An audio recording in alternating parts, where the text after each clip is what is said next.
Praise the lord, హల్లెలూయా.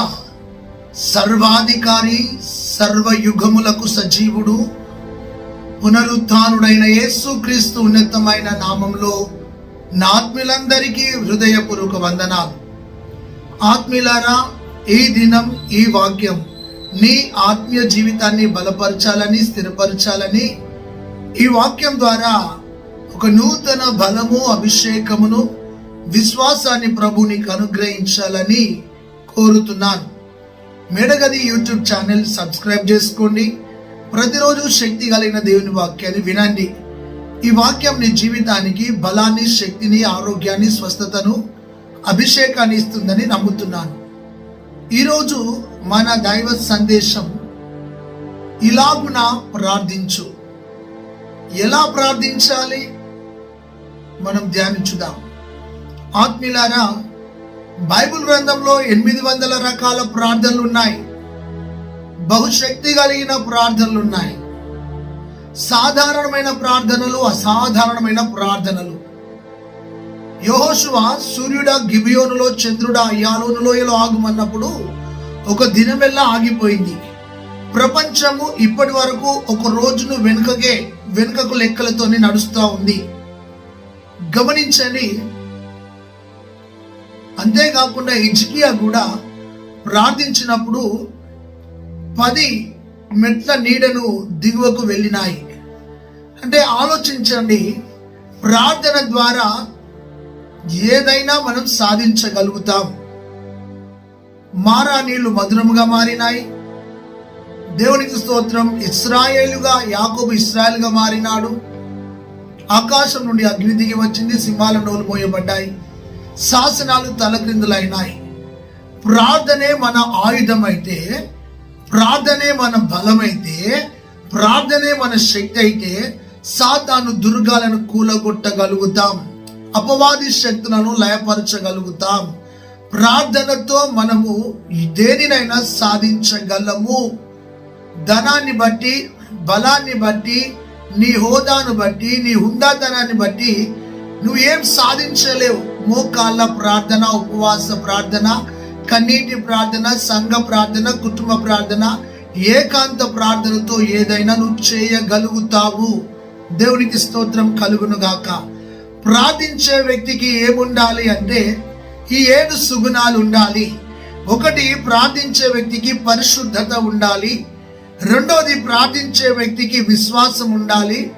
3, ప్రార్థించే వ్యక్తికి యథార్థత ఉండాలి. 4, ప్రార్థించే వ్యక్తికి నమ్మకం ఉండాలి. 5, ప్రార్థించే వ్యక్తి ముందుకు దూసుకొని వెళ్ళాలి. 6, ప్రార్థించే వ్యక్తి దాతృత్వం కలిగి ఉండాలి. 7, ప్రార్థించే వ్యక్తి ఆత్మీయంగా దేవునితో సత్సంబంధం కలిగి ఉండాలి.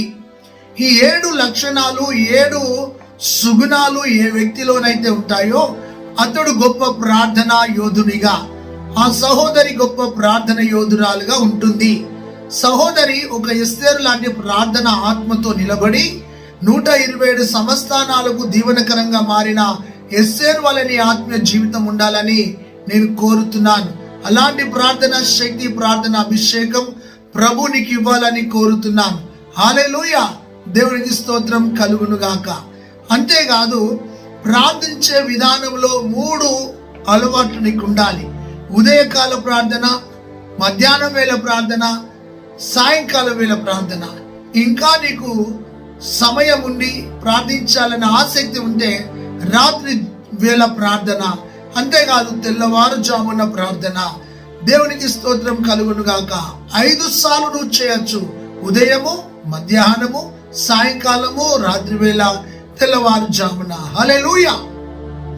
ఆ విధముగా మనము ప్రార్థన చేయాలి. ప్రార్థనలో ఒక 7 రకాల అద్భుతమైన ప్రార్థనలను మీకు వినిపించాలని, మీతో ప్రభు మాట్లాడాలని ఇష్టపడుతున్నాడు. అయితే మనం ప్రార్థించేటప్పుడు ఆత్మీయులారా, 1 యోహాను పత్రిక 5వ అధ్యాయము 14వ వచనంలో దేవుని చిత్తానుసారంగా ప్రార్థన చేయడం నేర్చుకోవాలి. నీ చిత్తం మరుగైపోవాలి, నీ చిత్తము లయమైపోవాలి, దేవా నీ చిత్తం అంటే నీ మనసులో ఉన్నది నెరవేర్చు, నీ ఉద్దేశం నెరవేర్చు, నీ ప్రణాళిక నెరవేర్చు, నీ తలంపులు నెరవేర్చు అని దేవుని ఉద్దేశాలను అనుసరిస్తూ దేవుని ఉద్దేశాలు మన జీవితంలో నెరవేరాలని, ఆయన తలంపులు మనలో నెరవేరాలని మనం ప్రార్థన చేయాలి. దేవునికి స్తోత్రం కలుగును గాక. అయితే ఆత్మీయులారా, అంతేకాదు నిరంతరము ఎడతెగక ప్రార్థన చేయాలి. 1 తెస్సలోనిక పత్రిక 5:17 ప్రకారము ఎడతెగక నిరంతరం ప్రార్థించే వ్యక్తులముగా మనం ఉండాలి.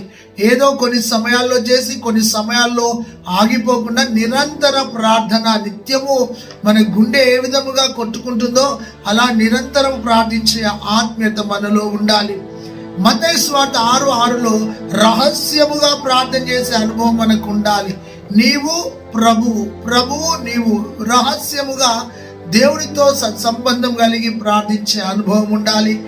కీర్తనలు 104వ కీర్తన 100వ కీర్తన 4వ వచనంలో కీర్తనలు పాడుచు ఆరాధన చేయొచ్చు ప్రార్థించే అనుభవానికి ఉండాలి. పౌలు శీలల వలె అలాంటి ప్రార్థన ఆత్మ కలిగి ఉండాలి.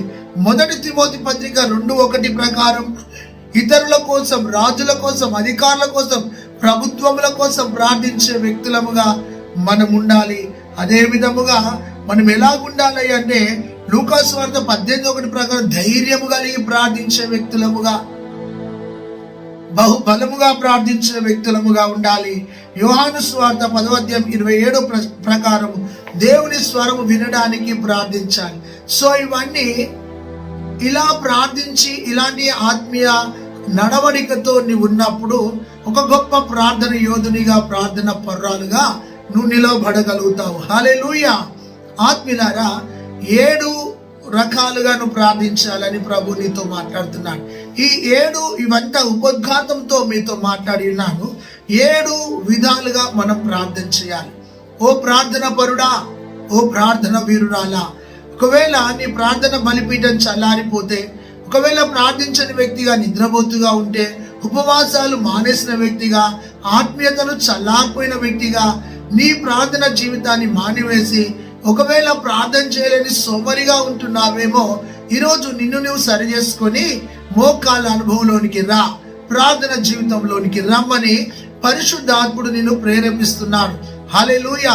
దేవునికి స్తోత్రం. అబ్రహాము గారు ప్రార్థించినారు, అయ్యా ఈ సొదొమ గొమొర్రాలో 50 మంది ఉంటే రక్షిస్తావా, 40 మంది ఉంటే రక్షిస్తావా, ఒకవేళ 10 మంది తక్కువ 30 మంది ఉంటే రక్షిస్తావా? అలా చేస్తూ చేస్తూ ఎక్కడికి వచ్చాడంటే, ఒకవేళ 10 మంది ఉంటే రక్షిస్తావా? గోజాడుతూ ప్రార్థించినాడు, విజ్ఞాపన చేస్తూ ప్రార్థించినాడు. ఆత్మీయంగా అబ్రహాము లాంటి గోజాడే ప్రార్థన మనకు ఉండాలి. దేవునికి స్తోత్రం కలుగును గాక. యాకోబు లాంటి ఆత్మీయంగా దేవుని పట్టుదల కలిగి ప్రార్థించే అనుభవం మనకు ఉండాలి. మోషే వలె చేతులెత్తే సమర్పణ ప్రార్థన మనకు ఉండాలి. యెహోషువ వలె ధైర్యముగా ప్రార్థించే అనుభవం మనకు ఉండాలి. అంతేకాదు ఏలియా వలె బలిపీఠాలను మండించే ప్రార్థన మనకు ఉండాలి. ఎలీషా వలె అభిషేకంతో కూడిన ప్రార్థన మనకు ఉండాలి. నెహెమ్యా వలె పాపాలను ఒప్పుకుంటూ ప్రార్థించే అనుభవం ఉండాలి. దావీదు వలె పశ్చాత్తాపంతో ప్రార్థించే అనుభవం మనకు ఉండాలి. ఎస్తేరు వలె శాసనాలకు అడ్డుగా నిలబడి ప్రార్థించే అనుభవం ఉండాలి. దానియేలు వలె ఆత్మపూర్ణులై దినములకు ముమ్మారు ప్రార్థించే వ్యక్తులముగా ఉండాలి. పౌలు శీల వలె చెరసాలను బద్దలు చేసే ప్రార్థన శక్తితో నింపబడాలి. దేవునికి స్తోత్రం. యేసయ్య వలె రేయి మొదటి జామున లేచి ప్రార్థించే ఆత్మ అభిషేకం మనం కలిగి బ్రతుకుదాము గాక. హల్లెలూయా. 7 విషయాలు, 7 రకాలుగా నువ్వు ప్రార్థించాలని ప్రభు నిన్ను ప్రేరేపిస్తున్నాడు. మొదటి మాటగా ఇలాగూ ప్రార్థించు. 1 రెండవ దినవృత్తాంతాల గ్రంథం 7వ అధ్యాయం 14, 2వ దినవృత్తాంతాలు 7:14. నా పేరు పెట్టబడిన నా జనులు తమను తాము తగ్గించుకొని తమ దుర్మార్గములను విడిచి వారి పాపములను ఒప్పుకొని ప్రార్థించిన ఎడల నేను వారి ప్రార్థనను విని వారి పాపములను క్షమించి వారి దేశమును స్వస్థపరుస్తానని వాగ్దానం చేసినాడు. మొదటిగా వినయముగా, హృదయపూర్వకముగా, తగ్గింపుతో ప్రార్థించాలి. ఆత్మీయులారా, వినయముగా హృదయపూర్వకముగా తగ్గింపు కలిగి ప్రార్థించాలి. ఎంతగా వినయముతో తగ్గింపుతో హృదయపూర్వకంగా ప్రార్థిస్తావో అంతగా దేవుడు నీకు విజయాన్ని ఇస్తాడు. వారు ఎప్పుడైతే అలా ప్రార్థించినారో అక్కడ రెండు విషయాలు, వారి దేశానికి స్వస్థత కలిగింది, వారు దీవించబడ్డారు. వారి పాపాలు క్షమించబడ్డాయి, వారు దీవించబడ్డారు. గమనించండి, స్వస్థత కలిగింది, దీవెన కలిగింది. ఈరోజు ఆత్మీయులారా, ప్రభు నీతో మాట్లాడుతున్న మాట ఏమిటంటే, హృదయపూర్వకముగా వినయముగా తగ్గింపుతో ప్రార్థించు. ప్రార్థనలో నీ పదజాలము స్మార్ట్గా ఉందా? నీ పదజాలము సునాయాసంగా ఉందా? నీ పదజాలం ఏదో దేవుని వర్ణిస్తున్నట్టుగా ఉందా? ఉండడం మంచిదే, కానీ వినయము నీ ప్రార్థనలో కనబడాలి. హృదయపూర్వకముగా ప్రార్థించే మనసుతో ప్రార్థించాలి, తగ్గింపుతో ప్రార్థించాలి. ఇది మొదటి మాటగా. తగ్గించుకొని సుంకరి ప్రార్థన చేస్తే సుంకరి ప్రార్థన దేవుడు విన్నాడు. తగ్గించుకొని అబ్రాహాము ప్రార్థన చేస్తే అబ్రాహాము ప్రార్థన విన్నాడు. తగ్గించుకొని దావీదు ప్రార్థన చేస్తే దావీదు ప్రార్థన విన్నాడు. ఈరోజు మన ప్రార్థనలో హెచ్చింపు ఉంటుందేమో. తగ్గించుకొని ప్రార్థన చేయి. బహుగా తగ్గింపు నీ ప్రార్థన జీవితంలో కనబడాలి. ఏ వ్యక్తి అయితే ప్రార్థన ఆత్మతో, ప్రార్థన శక్తితో, ప్రార్థన అనుభవంతో ఉంటాడో ఆ వ్యక్తిలో కనబడే మొదటి లక్షణం తగ్గింపు. ఒక వ్యక్తిలో తగ్గింపు కనబడుతుందంటే ఆ వ్యక్తిలో ప్రార్థన జీవితం ఉన్నది అని అర్థం. ఆ వ్యక్తిలో వాక్యం పనిచేస్తుంది అనే అర్థం. ఆ వ్యక్తితో పరిశుద్ధాత్ముడు ఉన్నాడు అనే అర్థం. ఈ మూడు నీలో లేవంటే నీలో వాక్యము లేదు, ప్రార్థన లేదు, ఆత్మ లేదు అనే అర్థం. ఈ రోజున వినయముతోను హృదయపూర్వకముగా తగ్గించుకొని ప్రార్థన చేసే అనుభవాన్ని నా ప్రభు నీకు అనుగ్రహించును గాక. హల్లెలూయా. దేవునికి స్తోత్రం. ఎప్పుడైతే వారు పాపంలో ప్రార్థించినారో వారి దేశానికి స్వస్థత కలిగింది, వారి పాపాలు క్షమించబడ్డాయి, వారు దీవించబడ్డారు. ఒకవేళ నీ దీవెనకు, ఒకవేళ నీ ఆత్మ జీవితంలో నీ ఆశీర్వాదానికి నీ యొక్క పాపము, గర్వము, అహము, కోపము, ఈర్ష, కక్ష, ద్వేషం, పగ, అసూయ ఇవి అడ్డుగా ఉన్నాయేమో, వీటిని కలిగి ప్రార్థిస్తున్నావేమో, వీటిని విడిచిపెట్టి తగ్గింపు కలిగి దేవుని సన్నిధిలో ప్రార్థించు. మనిషి తగ్గించుకొని, హిజ్కియా తగ్గించుకొని ప్రార్థించినప్పుడు వారి ప్రార్థన దేవుడు విన్నాడు. ఆశ తగ్గించుకొని ప్రార్థించినప్పుడు విన్నాడు. ఈరోజు నా ఆత్మీయ జీవితంలో తగ్గింపుతో హృదయపూర్వకంగా ప్రార్థన చేద్దాం. దేవునికి స్తోత్రం. మొదటిగా. రెండవదిగా ఎలా ప్రార్థించాలి అంటే మార్కు సువార్త 11వ అధ్యాయం 24, మార్కు సువార్త 11:24లో విశ్వాసంతో ప్రార్థించాలి. మీరు వేటినైతే అడుగుతున్నారో అవి పొంది ఉన్నారని విశ్వసించుడి, నమ్ముడి అన్నాడు. విశ్వాసంతో ప్రార్థించాలి. నువ్వు ఏదైతే పొందుకోవాలనుకుంటున్నావో నీలో ముందు విశ్వాసంతో కూడిన ప్రార్థన ఉండాలి. ఇస్తాడా ప్రభువు, ఇవ్వడా? జాబ్ ఇస్తాడా, ఇవ్వడా? గర్భఫలం ఇస్తాడా, ఇవ్వడా? సేవను దీవిస్తాడా, దీవించడా అని ప్రశ్నార్థకంగా ఉండద్దు. అచంచలమైన విశ్వాసం, తీవ్రమైన విశ్వాసం, కొలతలేని విశ్వాసంతో నువ్వు ప్రభును అడగాలి. హల్లెలూయా. దేవుడు ఈరోజు నీతో మాట్లాడుతున్నాడు. జార్జ్ ముల్లర్ అన్న దైవజనుడు 25,000 ప్రార్థన చేశాడు. 25,000 ప్రార్థనలకు జవాబు పొందుకున్నాడు. అలాంటి అద్భుతమైన ప్రార్థన నీవు నేను చేయాలని ప్రభు నీతో నాతో సూటిగా మాట్లాడుతున్నాడు. హల్లెలూయా. దేవునికి స్తోత్రం కలుగును గాక. 25,000 ప్రార్థన చేశాడు. 25,000 ప్రార్థనకు జవాబు పొందుకున్నాడు. ప్రియమైన సహోదరి, సహోదరుడా, అతని ప్రార్థనలకు జవాబు దొరికింది, వచ్చింది అంటే అతడు ఇచ్చిన గొప్ప సాక్ష్యం ఏంటంటే విశ్వాసంతో ప్రార్థించినాను. ఈ రోజున ప్రియమైన సహోదరి, సహోదరుడా, విశ్వాసముతో ప్రార్థన చేసే అనుభవాన్ని నువ్వు పొందుకోవాలని ప్రార్థిస్తున్నాను, నీతో మాట్లాడుతున్నాను. హల్లెలూయా. దేవునికి స్తోత్రం కలుగును గాక. మొదటి మాటగా హృదయపూర్వకంగా వినయముతో తగ్గింపుతో ప్రార్థించాలి. అప్పుడు స్వస్థత, రక్షణ, విడుదల, ఆశీర్వాదం పొందుకుంటాం. రెండోది విశ్వాసంతో ప్రార్థించాలి, విజయాన్ని పొందుకుంటాం, సాతాను దుర్గాలను కూలగొట్టగలుగుతాం. రెండోది విశ్వాసముతో ప్రార్థించడం నేర్చుకో. మోకాళ్ళ మీద ఉన్నావంటే నువ్వేదైతే పొందుకోవాలని అడుగుతున్నావో అది దేవుడు నాకు ఇచ్చాడని, దాన్ని నేను పొందుకున్నానని, అది నేను సాధించానన్న ఆ నమ్మకం, విశ్వాసంతో ప్రార్థించు. విశ్వాసము నీ బలమై ఉండాలి, విశ్వాసమే నీ విజయము ఉండాలి. విశ్వాసము లేకుండా దేవునికి ఇష్టడైన అసాధ్యము. ఆయన యొద్దకు వచ్చేవాడు ఆయన ఉన్నాడని, తన వెతుకు వారికి ఫలము దయచేవాడని మనం నమ్మాలి. హల్లెలూయా. విశ్వాసం అన్నది నిరీక్షించబడి వాటి యొక్క నిజ స్వరూపము, అదృశ్యమైనవి దృశ్యములనుటకు రుజువునైనది. దేవునికి స్తోత్రం కలుగును గాక. గమనించండి, ఇక్కడ మనం చేపెట్టుకుంటే శబ్దం అయితే లబ్డబ్ లబ్డబ్. ఏంటి ఈ లబ్డబ్ అంటే? లోపల గుండె కొట్టుకుంటుంది, కదులుతుంది, స్పందిస్తుంది. గుండె నీకు కనబడేది కానీ నీ శబ్దాన్ని బట్టి ఇక్కడ నా గుండె పనిచేస్తుంది అన్నట్టుగా నీ ఆత్మీయ జీవితంలో కూడా నేను పొందుకున్నాను, దేవుడు ఇచ్చాడు. ఎంతగైతే నీ గుండె నీలో ఉందని నమ్ముతున్నావో, ఈ సృష్టిలో రేపటి దినం ఉందని నువ్వు నమ్ముతున్నావో, చీకటి తర్వాత వెలుగొస్తాయని నమ్ముతున్నావో, అదే విధంగా నీ ఆత్మీయ జీవితంలో రాబోయేది నాకు ఖచ్చితంగా దేవుడు ఇస్తాడు అన్న విశ్వాసం నీకు ఉండాలని ప్రభు నీతో మాట్లాడుతున్నాడు. మూడోది, ఎలా ప్రార్థించాలి ఆత్మీయులారా? మత్తయి సువార్త 6వ అధ్యాయము 14-15 వచనాల్లో క్షమించగల హృదయముతో ప్రార్థించాలి. మీరు ప్రార్థించినప్పుడు ఒకరి పాపములను ఒకరు క్షమిస్తూ ప్రార్థించాలి. చాలా మంది ప్రార్థిస్తారు కానీ క్షమాపణ హృదయం ఉండదు. భార్యను క్షమించడు, భార్య భర్తను క్షమించదు, పిల్లలను క్షమించరు, పొరుగువాని క్షమించరు, స్నేహితులను క్షమించరు, కీడు చేసిన వారిని క్షమించరు, మేలుకరంగా ఉన్నవారిని కూడా క్షమించరు. క్షమాగుణం ఉండదు, గంటల తరబడి ప్రార్థన. క్షమాగుణం ఉండదు, గంటల తరబడి వాక్యం చెప్తావు. క్షమాగుణం ఉండదు, గంటల తరబడి నీతి మాటలు చెప్తావు.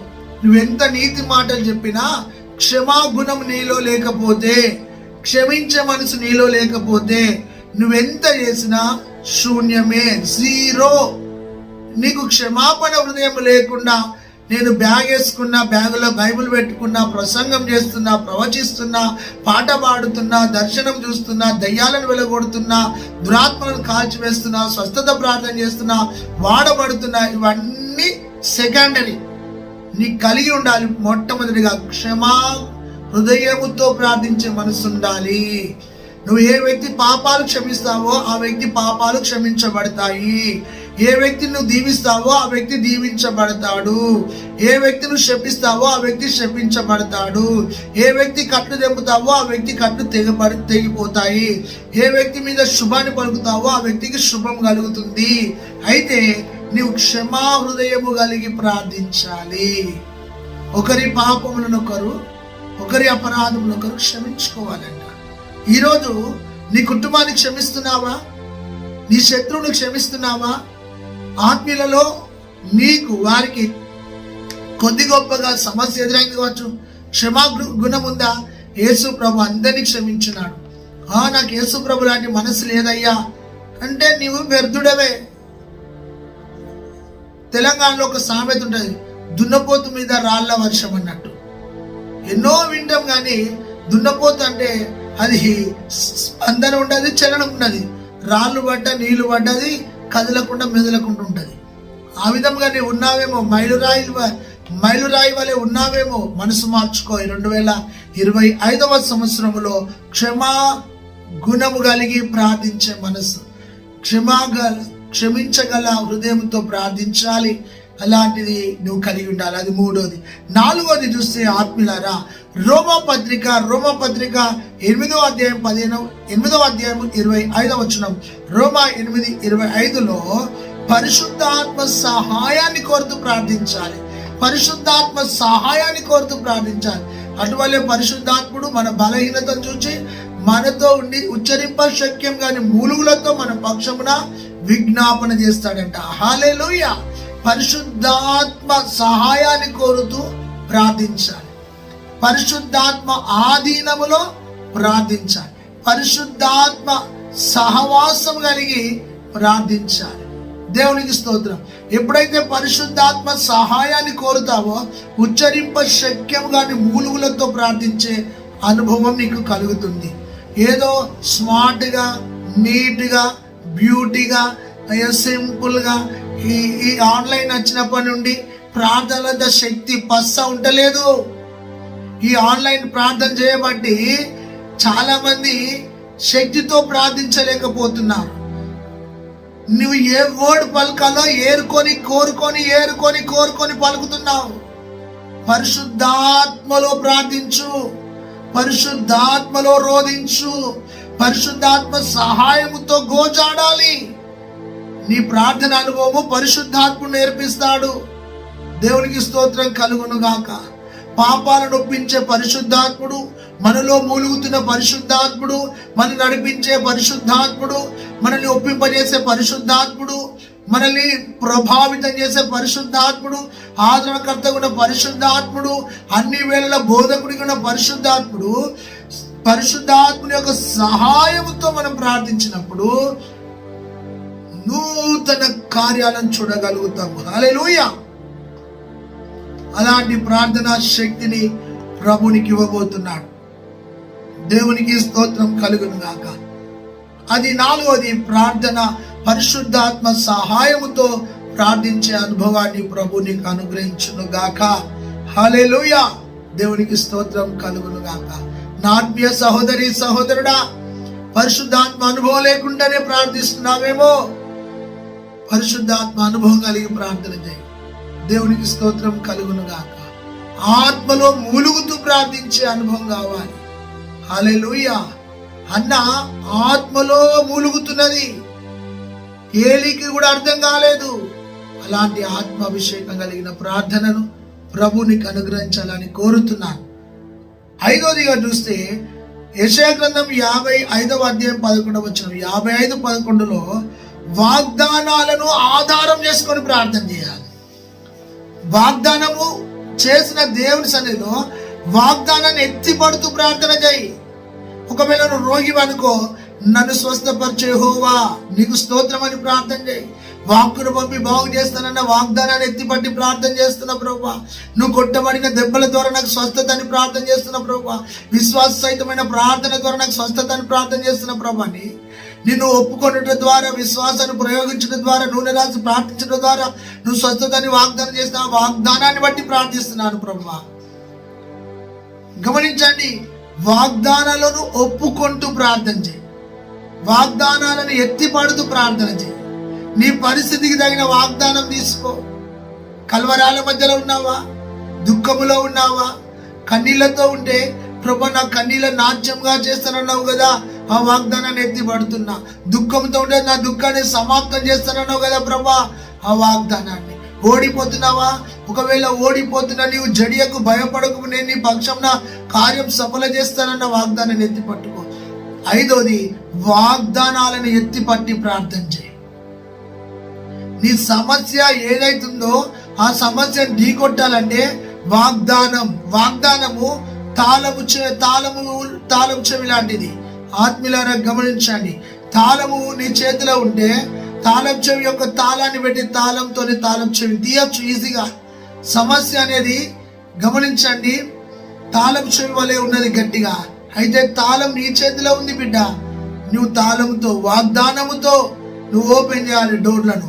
మూయబడిన డోర్లను, బంధకాలలో ఉన్న బంధకాలను నీ చేతిలో ఉన్న తాళం అనే వాగ్దానంతో, దేవునికి స్తోత్రం కలుగును గాక, సమస్యను నువ్వు ఢీ కొట్టాలి. ప్రభు నీతో మాట్లాడుతున్నాడు. ఆకాశం గతించిన, భూమి గతించిన, నా మాటల్లో సున్నైన పుల్లైన పోదని వాగ్దానం చేసినాడు. వాగ్దానం చేసిన వాడు నరుడు కాదు, దేవుడు, నమ్మదగిన వాడు ఆయన. దేవునికి స్తోత్రం. వాగ్దానములన్నీ యేసుక్రీస్తులో అవునన్నట్టుగా ఉన్నాయి, నెరవేరుతున్నాయి. అయితే నువ్వు అడగాలి, ప్రభా అబ్రహామును బట్టి వాగ్దానం చేసినావు, నిశ్చయంగా నిన్ను ఆశీర్వదిస్తానని, నన్ను ఆశీర్వదించు అని, దేవ నన్ను వాడుకో అని అడుగు. ప్రభు చెప్తున్నాడు. 5వదిగా, వాగ్దానాలను ఆధారం చేసుకొని ప్రార్థన చేస్తే అద్భుతమైన కార్యం మన జీవితంలో జరుగుతున్నది. దేవునికి స్తోత్రం కలుగును గాక. 6వదిగా చూస్తే మత్తయి సువార్త 17వ అధ్యాయం 21, మత్తయి 17:21లో ఉపవాసముతో ప్రార్థన చేయాలంట. Praise the lord. ఉపవాసము, దేవునితో సహవాస జీవితం. మోషే 40 రోజులు ఉపవాసం, ఏలియా 40 రోజులు ఉపవాసం, యేసయ్య 40 రోజులు ఉపవాసం. గమనించండి, ఉపవాసము దేవుని యొక్క శూర కార్యాలు నీ ద్వారా జరిగిస్తుంది.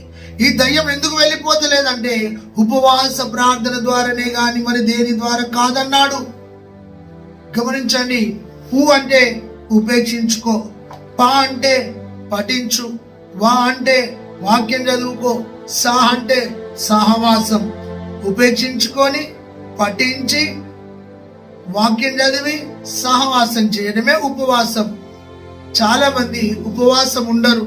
వారానికి 2 రోజులైన ఉపవాసం ఉండు, లేదా వారానికి 1 రోజైన ఉపవాసం ఉండు.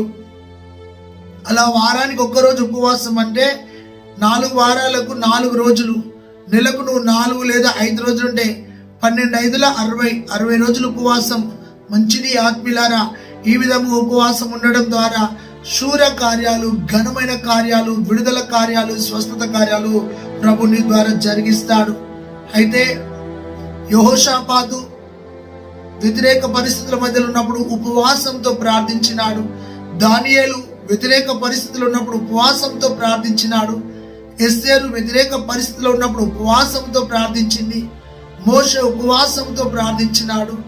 గమనించండి, భక్తులు ఉపవాసముతో ప్రార్థించినప్పుడు ఉన్నతమైన కార్యాలు జరిగినాయి. ఈరోజు ప్రభువే నీతో మాట్లాడుతున్నాడు. ఏమని మాట్లాడుతున్నాడు అంటే, ఉపవాసముతో నిన్ను నీవు ఉపేక్షించుకో, నిన్ను నీవు ప్రత్యేకించుకోవాలి ఉపవాస దినాన. హల్లెలూయా. దేవునికి స్తోత్రం కలుగును గాక. దేవుడు నీతో సూటిగా మాట్లాడుతున్నాడు. ఉపవాసముతో ఎప్పుడైతే ప్రార్థిస్తావో దేవుని యొక్క ఆత్మ కార్యాలు నీ ద్వారా జరుగుతాయి. స్వస్థతలు, అద్భుతాలు, సూచక్రియలు, విడుదల కార్యాలు జరగాలి అంటే ఉపవాస ప్రార్థనతోనే జరుగుతాయి అని ప్రభు చెప్పినాడు. ఈరోజు ప్రియమైన సహోదరి సహోదరుడా, నీ కుటుంబంలో ఉన్న ఉప్పెన లాంటి సమస్యల నుండి విడుదల పొందుకోలేకపోతున్నావా? ఉపవాసం ఉండు. ఒకవేళ నీకు థైరాయిడ్, షుగర్, బీపీ, అల్సర్ అలాంటి రోగాలుంటే నువ్వు ఉదయకాలము చిన్నగా బ్రేక్ఫాస్ట్ చేసి ప్రార్థన చేయడం నేర్చుకో. ఉపవాసం లేని పరిస్థితి నీకుంటే కన్నీటితో ప్రార్థన చేయడం నేర్చుకో. దేవుడు గొప్ప కార్యం జరిగిస్తాడు. దేవునికి స్తోత్రం కలుగును గాక. అంతేకాదు, చివరిగా 7వదిగా ఆత్మీయులారా ఎలా ప్రార్థన చేయాలి అంటే, యాకోబు పత్రిక 5:16లో పరిశుద్ధ జీవితాన్ని కొనసాగిస్తూ ప్రార్థించాలి. ఏముండాలి? పరిశుద్ధ జీవితం కలిగి ప్రార్థించాలి. అటు పాపం చేస్తూ ఇటు ప్రార్థన చేస్తే ఆ ప్రార్థనకు ప్రతిఫలం ఉండదు, ఆత్మీయంగాను వర్ధిల్లలేవు. అయితే పరిశుద్ధ జీవితాన్ని కొనసాగిస్తూ ప్రార్థన చేయాలంట. హల్లెలూయా. ఏ ఎండకు ఆ గొడుగు పడుతూ ప్రార్థించద్దు కానీ, ప్రభు నాలో పరిశుద్ధత దయచేయి. పరిశుద్ధత లేకుండా ప్రభును మనం చూడలేం. 3 రకాల పరిశుద్ధత. శరీరం పరిశుద్ధంగా ఉండాలి, మనసు పరిశుద్ధంగా ఉండాలి, అంతరాత్మ ఆత్మ పరిశుద్ధంగా ఉండాలి, ప్రాణాత్మ దేహాలు పరిశుద్ధంగా ఉండాలి.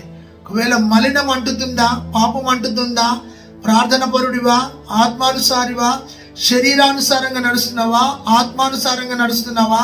ఈరోజు ఎలా నడుస్తున్నావో ఆలోచించు. దేవుడే నీతో సూటిగా మాట్లాడుతున్నాడు. శరీరానుసారమైన మనసుతో నడవకు, ఆత్మానుసారమైన మనసుతో నడువు. ఆత్మానుసారంగా జీవిస్తూ శరీర క్రియలను నువ్వు సిలువకు వేయాలని ప్రభు నీతో మాట్లాడుతున్నాడు. దేవునికి స్తోత్రం. శరీరానుసారమైన మనసు మరణం, ఆత్మానుసారమైన మనసు జీవమునై ఉన్నది. దేవునికి స్తోత్రం కలుగును గాక. ఇలా ప్రార్థించినప్పుడు దేవుడు నీ ద్వారా కార్యాలను జరిగిస్తాడు. ఏనోషు పుట్టిన నాటి నుండి యెహోవా నామమున ప్రార్థించుట ప్రారంభమైనది. దేవునికి స్తోత్రం. ప్రార్థన అంటే దేవునితో మాట్లాడుట, వాక్యం ధ్యానం అంటే దేవుడు మనతో మాట్లాడుట. నీవు ప్రార్థనతో దేవునితో మాట్లాడు, వాక్యాన్ని చదివితే ఆ దేవుడే వాక్యం ద్వారా నీతో మాట్లాడతాడు.